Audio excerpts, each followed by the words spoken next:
Welcome back to our Scala to Spark class, and we are moving on to the main part of this course, which is actually talking about Apache Spark. So let's get started. What actually it is? What's the point behind this Spark? So well, it is basically a multi-language engine, meaning it supports multiple languages for pretty much any task which involves data engineering, machine learning, data science, pretty much everything.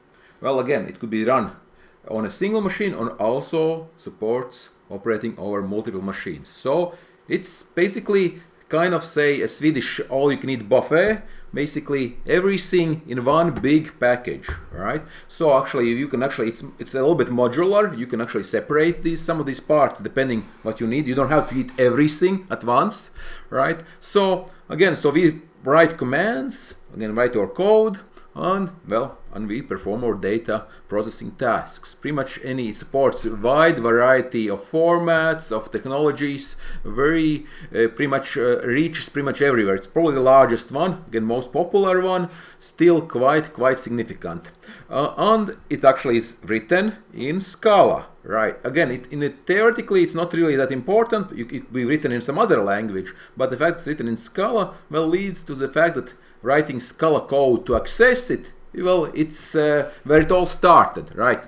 For example, I'll be showing you all some examples in Python or some other languages, but you'll see that it's exactly the same thing. So Scala knowledge is quite nice to have here. So again, fast, simple, scalable, unified. Of course, you can't have everything at once, right?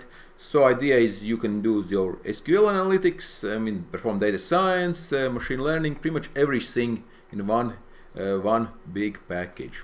So I will be using also the following book, which is I mentioned in the course materials, which is this one here, Scala Spark. Spark is a definitive guide. Again, there's some other good books, but this is the one is quite nice. The only downside, it is from 2018, so some libraries have changed during that. Of course, it's been 3-4 years, so we'll have to update the materials as we go along. And some installation instructions also will be different. Before we go further, I want to mention that on NoSQL, since we just finished doing our NoSQL work, there was a free book for Neo4j, if you remember, right? You can download it.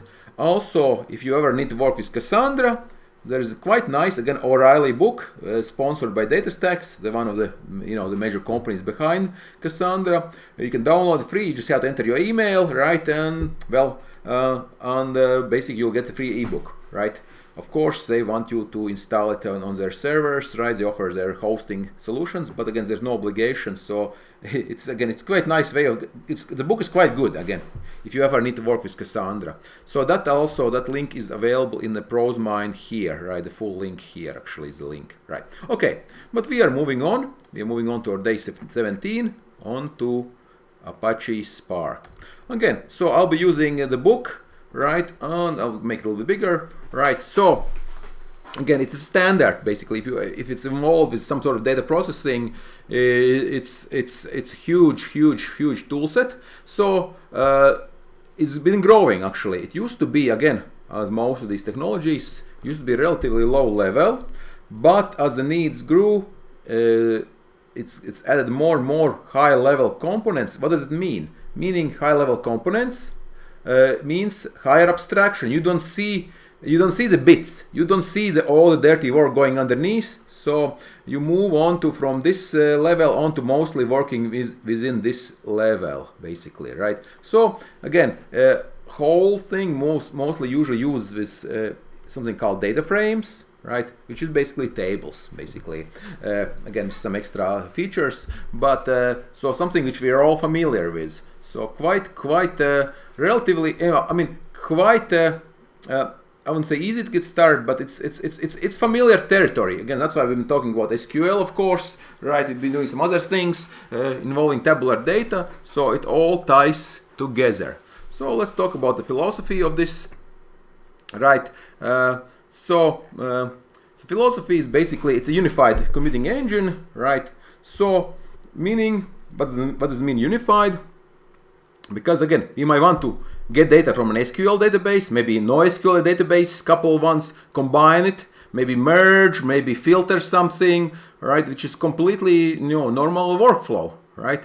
And then you maybe want to make an application which does all of this and make a pipeline, a classical ETL pipeline, extract, transform, load pipeline from one database technology into another, which is just a everyday occurrence, and or maybe some other, but it also adds some extra things, maybe some extra things for making models, for maybe predictions, for example. Again, it's the idea is to unify all these things we've been talking about. Most of those things are possible also using Spark. So working with SQL, working with NoSQL, various databases, working with CSV, working with JSON, working with XML, all of that is also possible through Spark. So it's kind of like you're all included, like I said, one stop for everything. Okay, so again, so what's the context, right? Of course, computers get faster, right? Speed, everything gets faster. But what happened, this is history, this is a little bit of philosophy, is that you may have noticed for the last 10 years, this computer speed, as far as gigahertz, right, has stopped actually. I mean, even since 2005, but actually, 4 or 5 gigahertz, there's some physical limits to what a computer CPU can go. So what do? You can make it more efficient, maybe do something smarter within those 5 gigahertz, but also, of course, what we've been seeing is that more and more parallel, your computers get more cores, you have more machines, so parallelism, that's the whole trend or tendency, and that's all it looks like it's going to happen for next 50 years. We don't expect to get faster to break the laws of physics, but we can actually just make more cores, right? So similarly also data needs, right? Again, costs for storing have been dropping, of course. Now that we're getting more and more high resolution data, the data flows have not stopped, right? So we have to keep collecting amazing amounts of data, right? So pretty much everybody is logging, everybody is storing, but they of course don't know what to do with it, right? So Spark is, again, came from UC Berkeley. Again, you can read more about this. Idea was that until Spark, there was something called Hadoop. It still is Hadoop MapReduce. Again, by now you know what map is and MapReduce is. And this came from Google, or actually was it from Google first, or was it from Yahoo? I forget now. But the idea was for big data processing, you had to do these manually, these MapReduce type of operation. It was relatively painful to do these parallel operations. So Spark was the solution to this problem. Try to make it have abstraction, you can say power steering, right, for these big data productions. So again, so MapReduce engine, again, it was really hard and challenging to make. So it was really painful. So Spark team basically tackled this problem, right, and it quickly started growing, right. Now again, it's been very stable. Last 5 years, I wouldn't say it's getting less, but it's been very stable. It's still going to be around, just like SQL is going to be around forever. So Spark looks like it's very settled technology. It's not as exciting maybe as 10 years ago, but you will encounter it again, like as I say in the web page. Not Cassandra. I can close Cassandra. We don't need Cassandra anymore. In the official here, well, they say 80% of Fortune 500, right, use Spark. So again, pretty much everybody is using it, right? So it's going to be around again. And there's no really big alternatives. Basic alternative is to write something yourself. So what's the big alternative? You don't want to use Spark, right? If you don't like this this whole big thing, you do something on a smaller scale. Again, maybe you don't need. Again, if you one of the key tenets is that Spark's probably not gonna be faster for some simple data processing than running some specialized program on a single machine, right?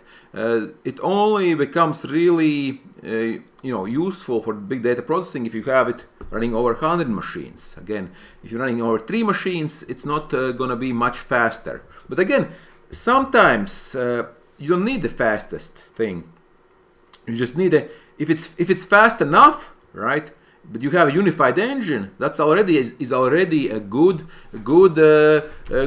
trade-off. Actually, speed versus convenience, right? That's also something to consider, right? So that's also something to consider, right? So okay, now right, it's pretty much, I mean, every use NASA, CERN, of course, right? We know they just discovered a few new particles, right? They use, of course, they use it, right? So again, now, of course, we will need to install it, and that is something quite a little bit tricky. We will see how it works. Now we will need to run a Spark engine, right? And let's see how it works, right?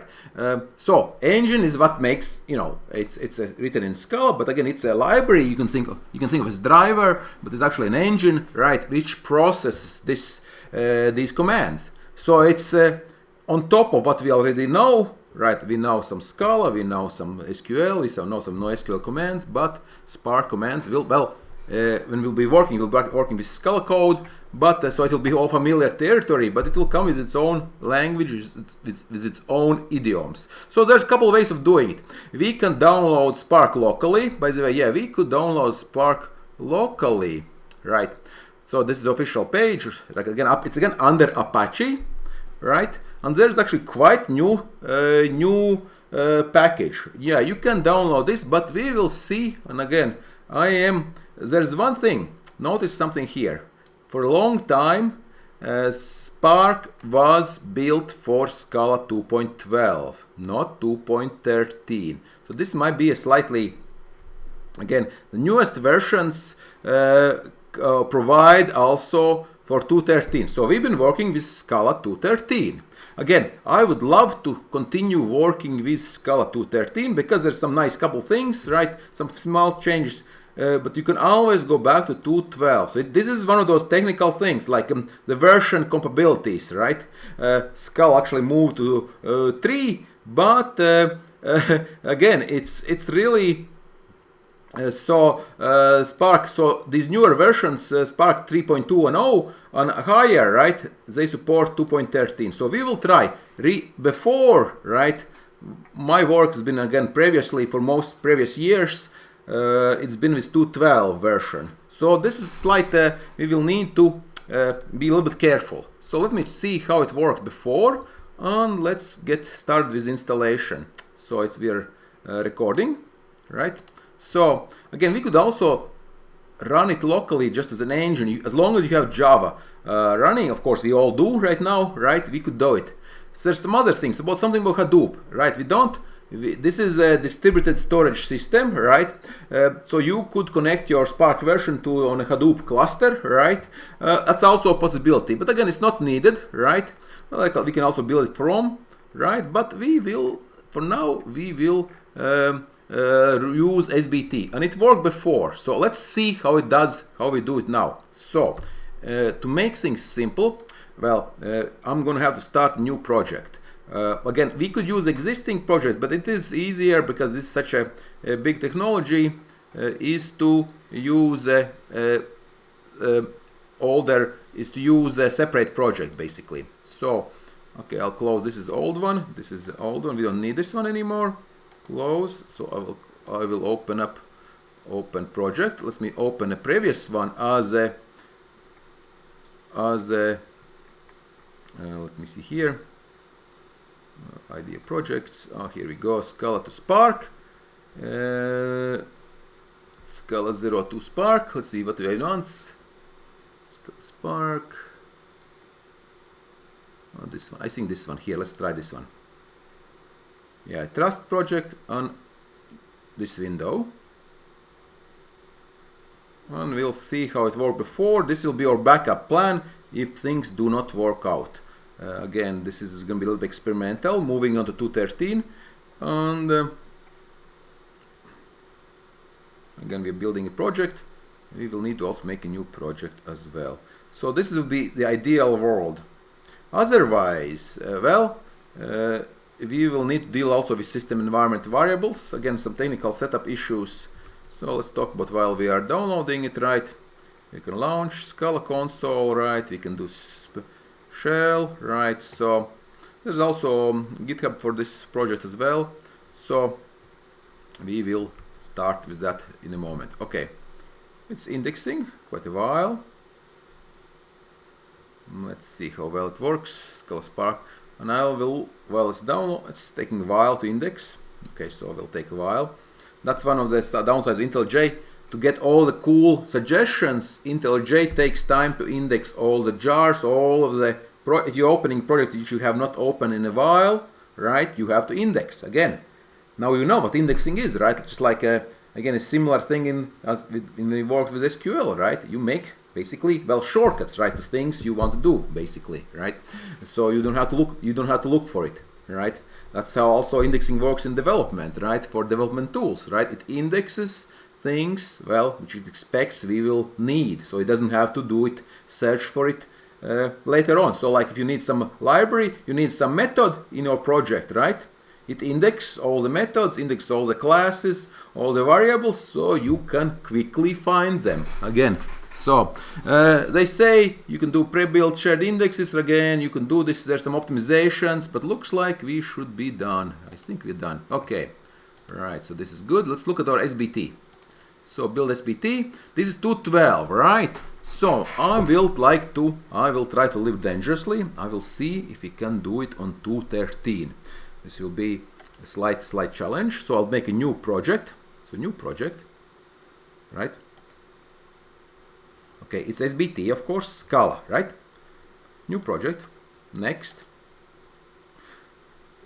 Now, this is a place. If we needed to work with an older version, here you would, or newer version, you would do 2.12.16, for example, right?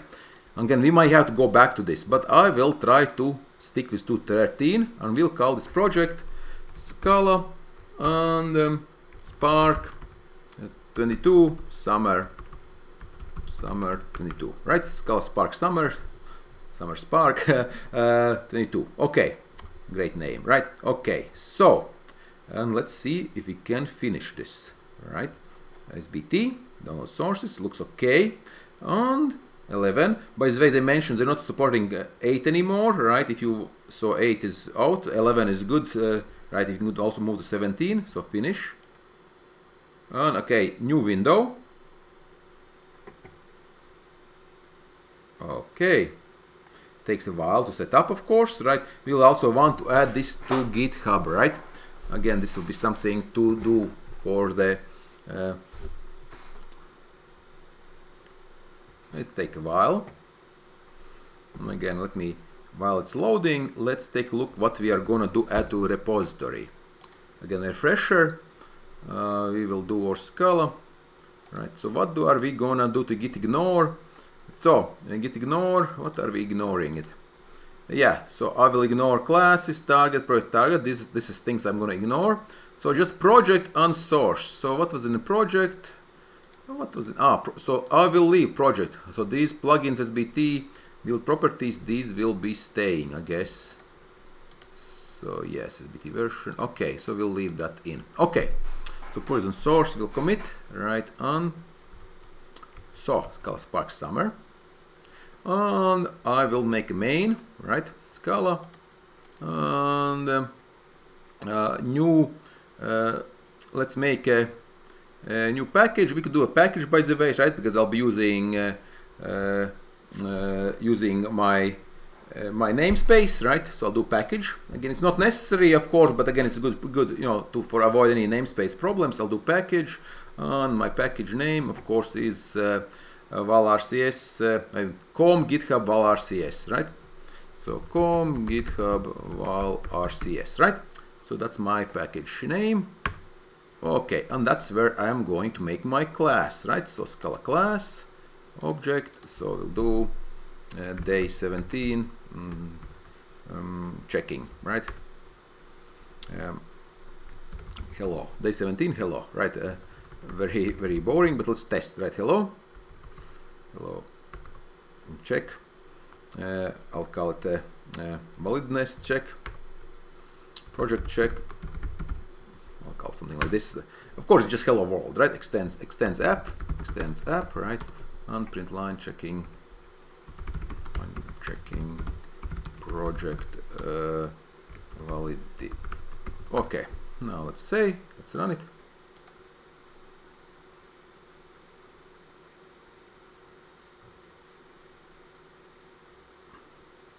Compiles fine.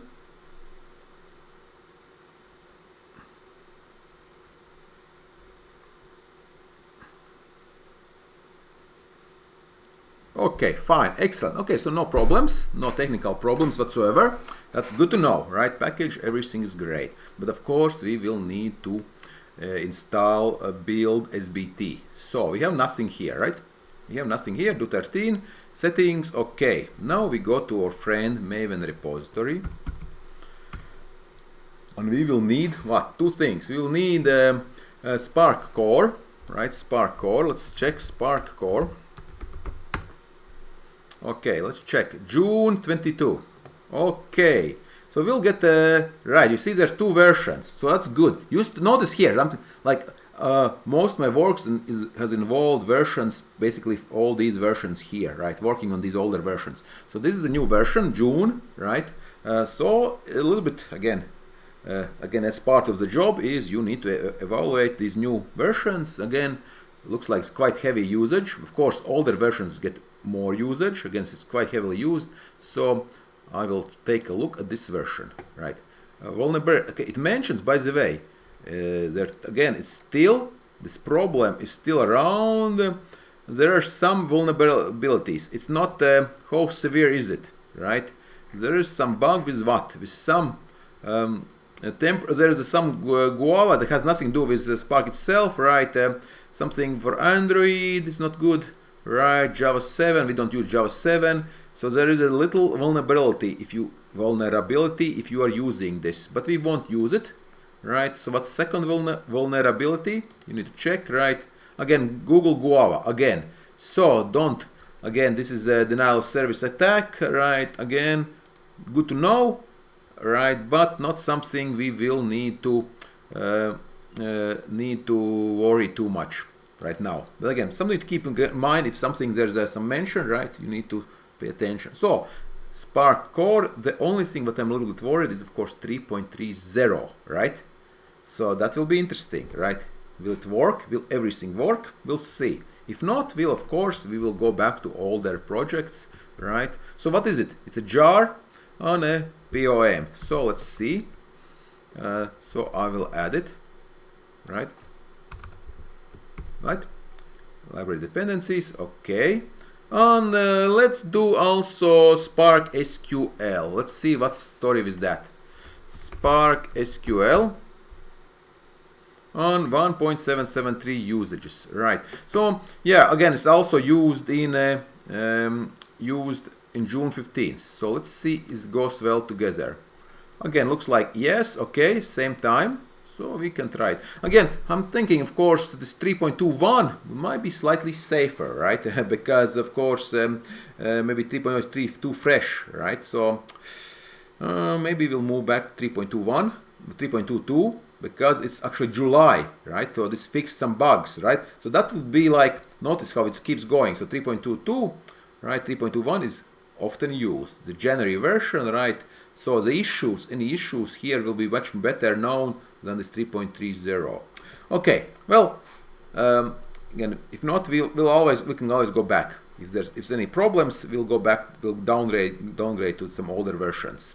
Again, if you're doing production, you probably want to work with something which is, at least a couple months old, right? But let's see how it works. Okay, and let's see, 3.21. This, of course, the thing is, of course, there's safety numbers, right? 3.1, quite often. 3.20, people are using 3.20. 3.22, not so much, because, well, it came out just like literally like 3 days ago. Like, let's check this out. Maybe let's check this out. There's 5 more vulnerabilities. So looks like This is yeah, there's new version, right? So too many vulnerabilities. So yeah, we'll go back to newer version, right? So we will go back to the newer version. So Spark, no, that's SQL. Oh yeah, that's SQL. So we'll go to this one here, right? So again, so notice how in the book, right? So it is right. We're going to use SQL. We need basically two libraries. Basically, let's look at the architecture, right? We have a Spark session. Basically, there is our code. That's what we are running our commands, right? And then there are things which worry about the machines. There's managers for machines, of course, right? That's like a big picture overview of the application. But okay, let's go back to our setup. Let's see. I don't know, provided. Let's see. What is this thing here? Provided. I'm not sure if I need this. Provided. Why does it say provided? Let's check. Provide. Okay, well, let's see. Okay. Let's run it. Let's install it.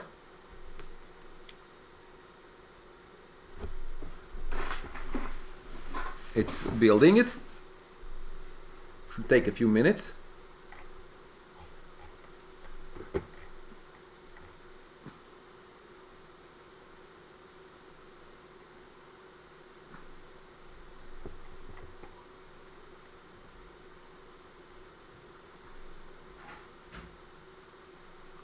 So while it's building, not yet taking a while because he has to download these two.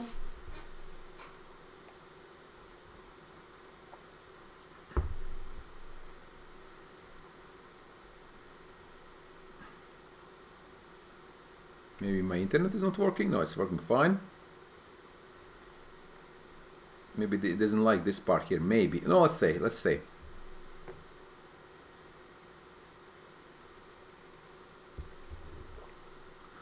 And of course, it will need some dependency. So here's the thing. Notice these two are not very big, like 10 megabytes and 8 megabytes. But of course, you'll see it needs a lot more jars, dependency. So again, things we don't have to worry theoretically, right? It's getting lots of extra libraries indexed. So we'll take a look what's happening under the hood of our engine, and we'll see that there are more extra libraries added. Zookeeper, JSON, lots of all kinds of cool stuff. Well, so let's take a look. Look at this here. XML, Google code, find bugs, JSON, crypto, Guava. So there's that Guava thing which has a. So look at all these things. Twitter, things again from different companies again because they're all part of this. Are dependencies of this big engine. So again, you build things on top of existing things. Okay, a lot of extra libraries, right? Apache, of course, Hadoop, right? Commons, a lot of extra things. So logging, Parquet, Spark. Okay, excellent. So we have a lot to this. That's why it took a long time, right? So Corretto is our engine, right? Or Java. So now let's take a look. Let's make a new file and see if this works. Okay, so new Scala class, so Scala, so day 17, hello Spark, right? Hello Spark, and let's see if this actually works. This is actually a very tricky part, right? We are here, right? So testing.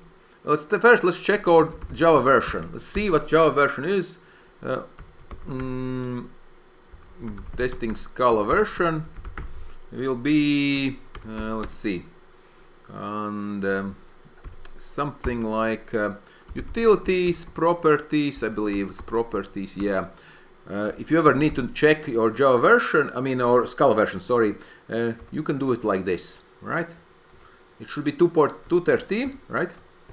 Again, on of course extends app, right? Extends app.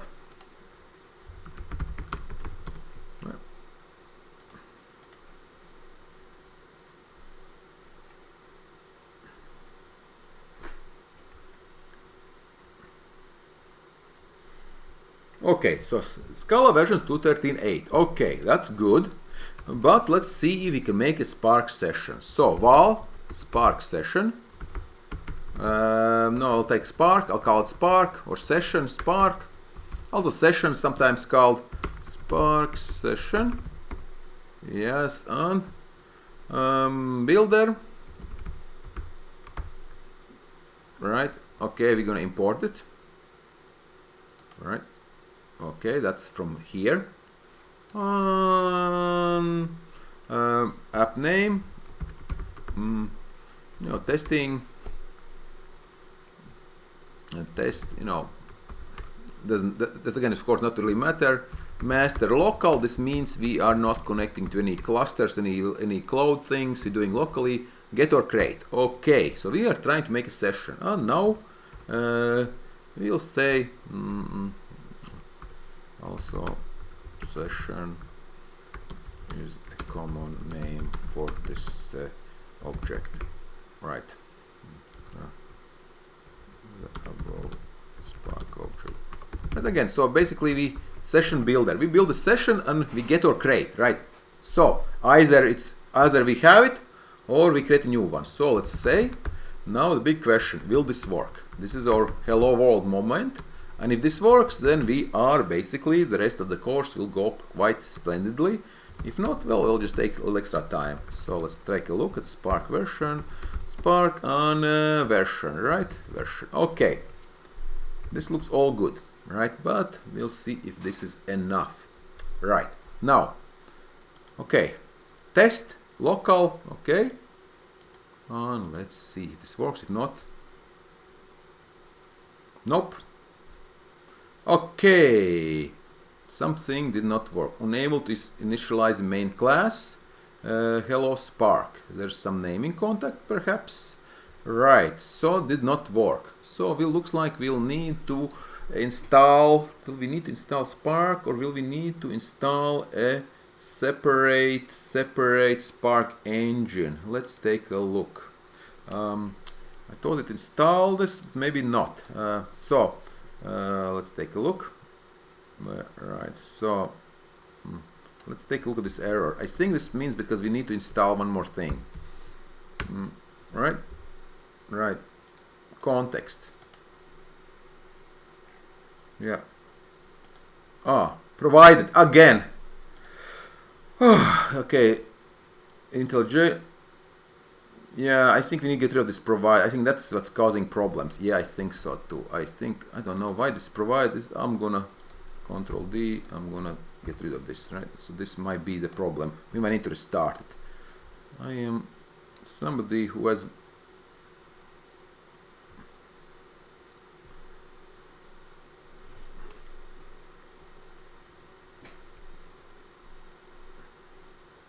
gluing everything together, right? So again, so basically trying to make or engine, run, create connection to this engine. Okay, it worked. Okay, let's try it again. We might need to restart it. I think we might need to restart this.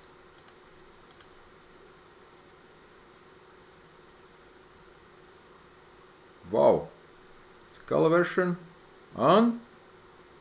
What happened? Okay. Looks good so far. Yep. So let's take a look.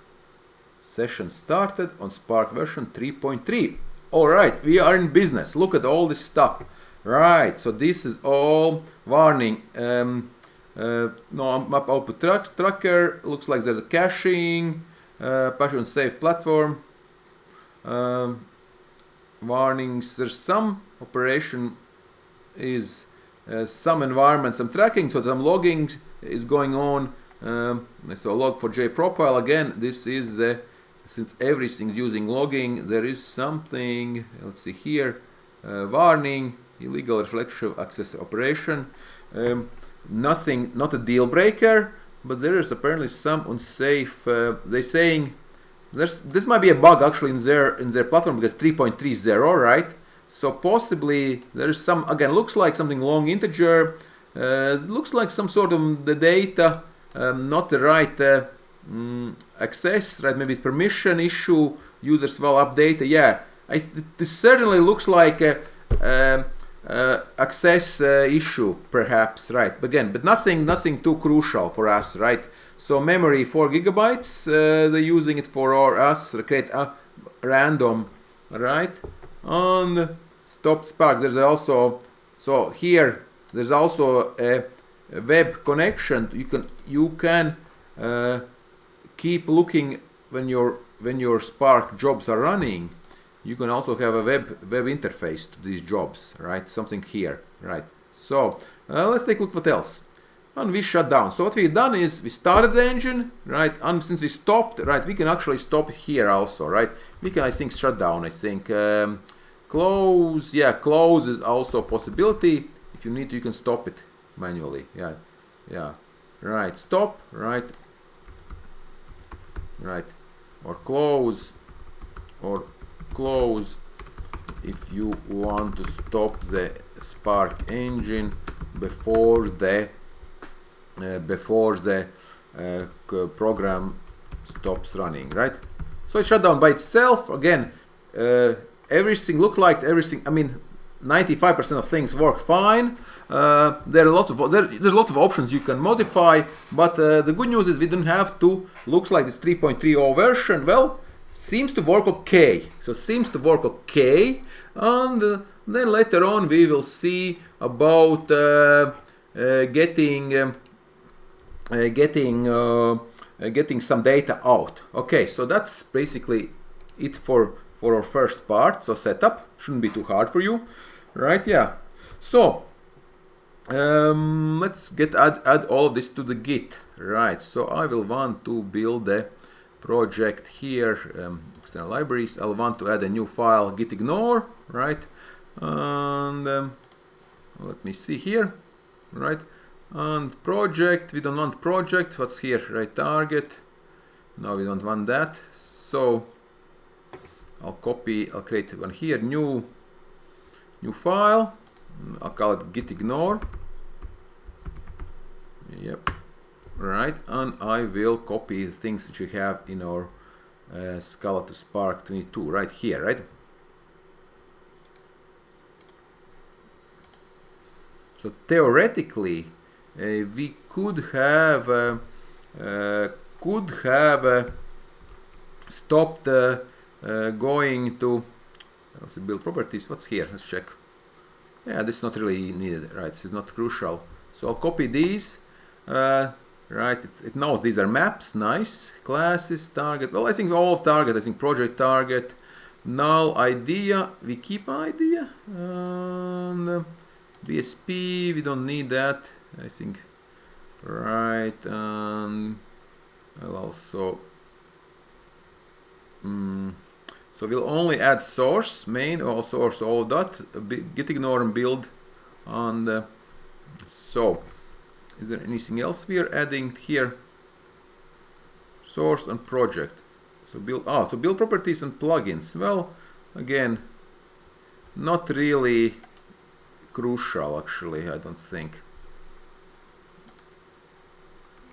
Yeah, nothing to. So project actually is here. So project is actually here, but target's not here. So project. Again, let's take a look. Project target, project target. Okay. So project target. Okay. There we go. So only build properties. Okay. Yeah. All right. Save, and let's go about Git. Right. So share project on GitHub. Right.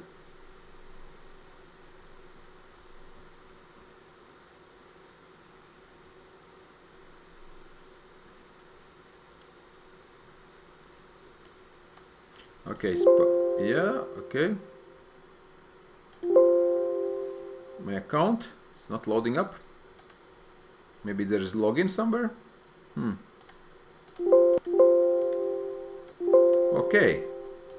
Not private, it gets public. I want you to say so. Spark section of bootcamp section.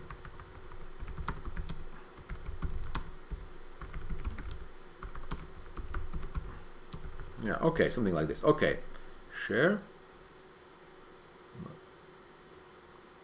Okay, so SBT, no, right? We don't need this idea. No, don't want libraries. For certainly, we don't want libraries. So again, nope, nope, right? No, null. We don't want caching. Certainly, we don't want caching. That would be silly. Nope. Again, we want these. We can git ignore build. Right. Build properties. I guess we keep that in as well. Right. Yeah. We'll keep that. Spark project build prototype. Okay. So that's all we are. That should be enough. Right. Okay. Basic idea. Let's do it. Add.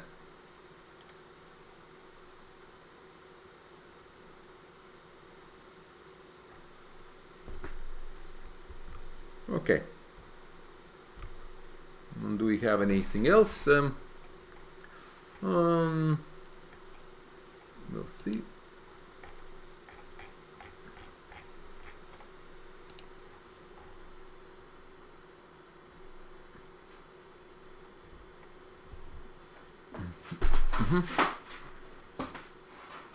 Okay. How much time we have?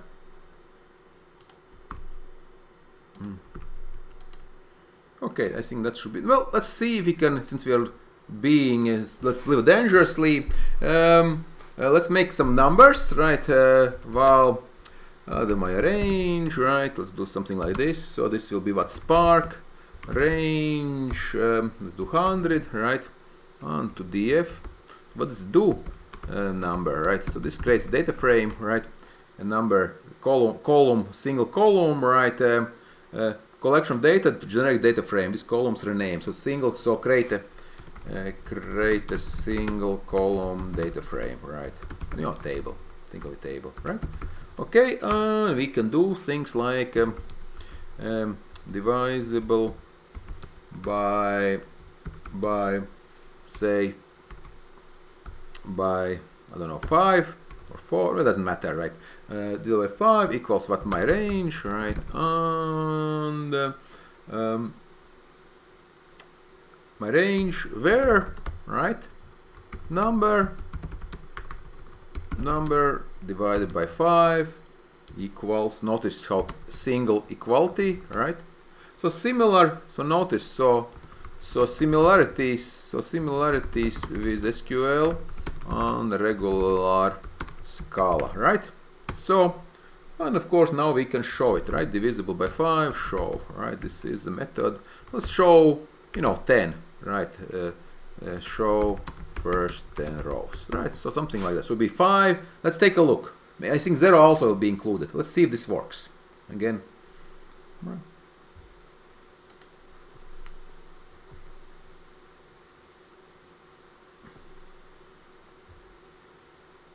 Of course, this is a simple example.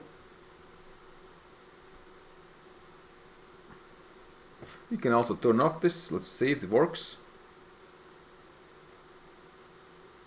Okay, did I show it or do I need to print it? Oh, here you go. Yeah, there you go. Okay, right? Nothing complicated, right? So I showed, printed a little table. Again, a little column, single column, 0 to 45, right? Data. And we made a little filter here, right? So nothing too complicated. So little extra hello world. So let's see again. Of course, this will be also your to do, right? So to do, right?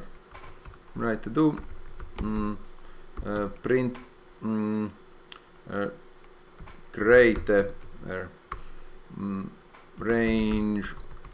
range of numbers 0 to 100, right? And get filter into all numbers, all numbers divisible by 10, and show the results, right? So something very simple hello world, right? See how it works, right? Right, very simple hello world, right? Okay, Right. Okay, so that's it. I will commit this.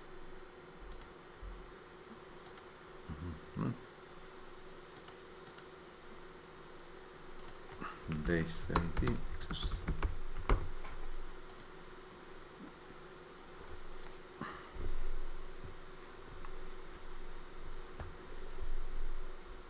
Okay, did push? I'll commit MNS push. Okay, great. Alright, so I'll see you at 9.